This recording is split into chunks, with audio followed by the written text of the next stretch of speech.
About social distancing. We've done this just to make sure there's a bit of distance between yourselves and others, so do avoid those seats with us. As you move around the house, make sure there's a bit of space between yourselves and others. We don't want to put you off from moving.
The largest museum of this type in the world now.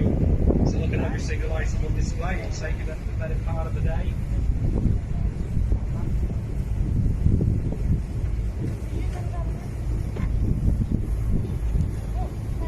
After a slow start this morning, the traffic on the river's picking up. We have another river to ourselves today. It's not just local boats we're seeing. People visit York by boats from all over the country.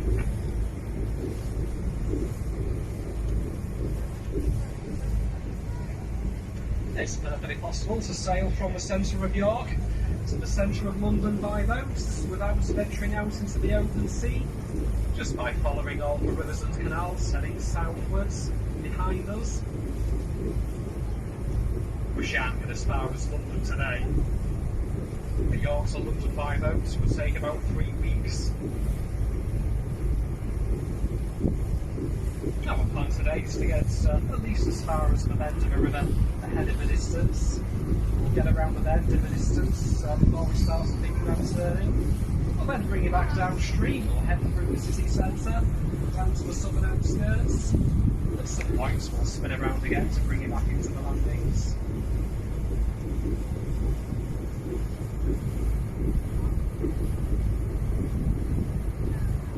As we travel upstream here, we're passing some playing fields along the right-hand side. If you keep looking over to the right, in the distance there's about 2 o'clock in a boat. You'll soon see a tall, dark church spire here between the trees. Nothing too unusual about the church. Clifton Methodist Church. But when the spire appears, if you take a look at this side of it, you'll soon see a nice red and white brick and stone building with a central gatehouse. The main building of St. Peter's School. And St. Peter's claims to be the oldest existing school in the country, founded in the year 627. The claim, though, to be the oldest school is a bit of a tenuous one. It's one of several schools around the country which claims to be the oldest, all of very similar ages. It's a public school, which I suppose really means that it's fee-based. Fees currently running at about £30,000 a year. Like a lot of the older public schools, it's decent falls still. Warehouses are made way for apartment blocks and offices. Some of these new builds, as warehouse conversions, all of these pricey postcodes. The York's first £1 million apartment is tucked away in one of these buildings on the right ahead of us.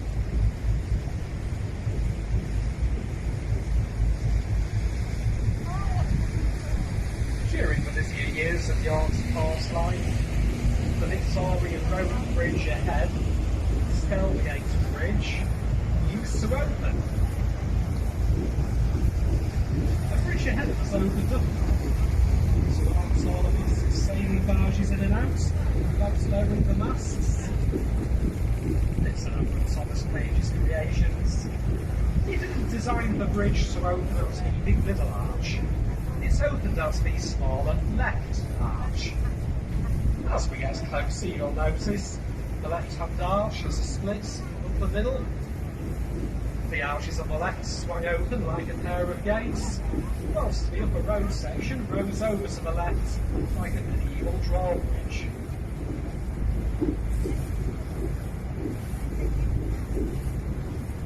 All the machinery for this operation is housed in the stone tower to the left of the opening arch. But you'll notice it's now converted into a quaint riverside bar. The last time the bridge opened up was back in 1971. There's really no call for it nowadays.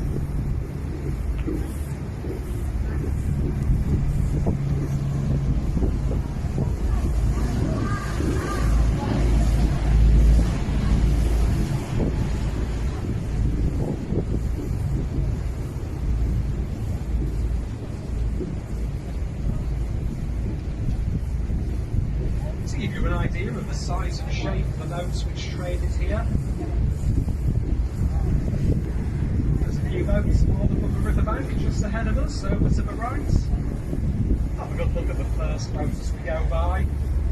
The first boat is from an old ship design, the Humberkeel. The Humberkeel was a staple cargo barge in the northeast of England. So this gives you a very good idea of what the rest of them look like. Nowadays, this one's permanently moored as a houseboat. Well, it's an Airbnb nowadays. But it used to carry cargo of sugar and cocoa beans into the city to feed the chocolate factories. The bigger boat in the middle is a recent addition to York. It's only arrived a couple of years ago. It's a Dutch barge.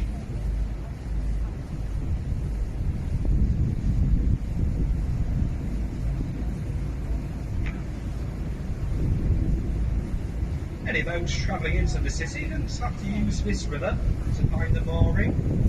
There is a second river, the River Foss. The River Foss flows into the Ouse over to our left. Ahead and to the left you'll spy some blue railings from the trees they surround the mouth of the foss. You'll get some better views of the foss when we come back in.